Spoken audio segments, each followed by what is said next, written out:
सृष्टि की अधिष्ठात्री देवी छठी मैया, जिन्हें भगवान ब्रह्मा ने सृष्टि निर्माण के दौरान उत्पन्न किया था, की पूजा शायद छठ पर्व में की जाती है। ऐसी मान्यता है कि ये देवी बच्चों की रक्षा करती हैं और संतान प्राप्ति का आशीर्वाद देती हैं। इस पूजा में छठी मैया को प्रसन्न करने के लिए संतान सुख और परिवार की समृद्धि की कामना की जाती है। प्राचीन काल में राजा प्रियव्रत और उनकी पत्नी रानी मालिनी समृद्ध और न्यायप्रिय शासक थे। उनका राज्य अत्यंत उन्नति पर था और उनकी प्रजा उनसे अत्यधिक प्रसन्न रहती थी। लेकिन एक दुख था जिसने राजा और रानी के मन को हमेशा व्याकुल रखा। उनके पास संतान नहीं थी।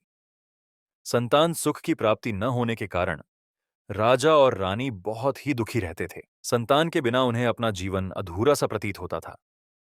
यद्यपि उन्होंने कई धार्मिक अनुष्ठान, यज्ञ और पूजा पाठ कराए, लेकिन उन्हें संतान प्राप्ति का सुख नहीं मिल सका। राजा प्रियव्रत और रानी मालिनी ने देवताओं, संतों और ऋषि मुनियों से आशीर्वाद प्राप्त करने का प्रयास किया, किंतु सब असफल रहे।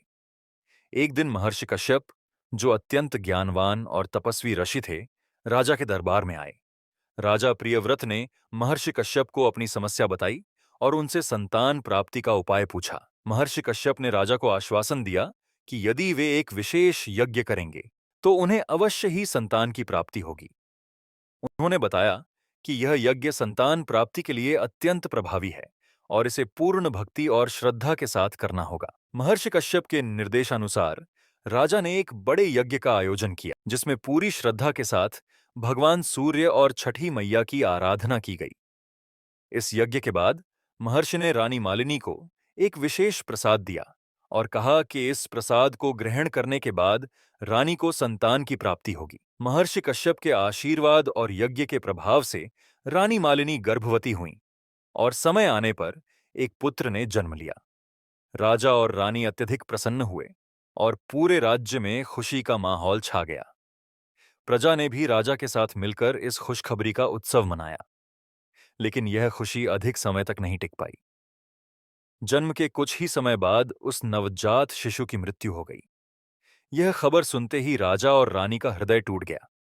उनकी सारी खुशियां दुहक में बदल गईं और उन्होंने खुद को कोसना शुरू कर दिया। राजा और रानी अत्यंत शोक में डूब गए और उन्हें समझ नहीं आ रहा था कि उन्होंने कौन सा पाप किया है जिससे उन्हें यह दुख सहना पड़ रहा है। अपने पुत्र की मृत्यु से व्यथित राजा और रानी ने संतान सुख न मिलने के दुख में अपने प्राण त्यागने का निर्णय लिया।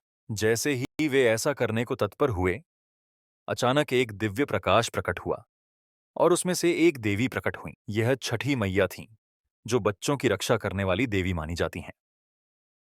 छठी मैया ने राजा और रानी को सांत्वना दी और कहा कि उनकी भक्ति और तपस्या से प्रसन्न होकर वे स्वयं यहां प्रकट हुई हैं। उन्होंने राजा रानी से कहा कि यह उनकी परीक्षा थी, जिसमें वे सफल हुए हैं। छठी मैया ने उन्हें आशीर्वाद दिया कि उनका पुत्र जीवित हो जाएगा और लंबी आयु को प्राप्त करेगा। देवी छठी मैया के आशीर्वाद से उनका पुत्र पुनः जीवित हो गया। राजा और रानी का हृदय आनंद से भर गया और उनके राज्य में भी इस चमत्कार की खबर फैल गई। इस घटना के बाद राजा प्रियव्रत और रानी मालिनी ने छठी मैया की पूजा को एक महत्वपूर्ण उत्सव के रूप में मनाने का निश्चय किया और इस प्रकार छठ पूजा का प्रारंभ हुआ। राजा ने पूरे राज्य में आदेश दिया कि छठी मैया की पूजा विशेष रूप से की जाएगी, जिसमें सूर्य देव को अर्घ्य दिया जाएगा और व्रत के माध्यम से छठी मैया का आशीर्वाद प्राप्त किया जाएगा। तब से लेकर आज तक छठ पूजा मनाने की परंपरा चलती आ रही है, जिसमें सूर्य देव और छठी मैया की पूजा की जाती है।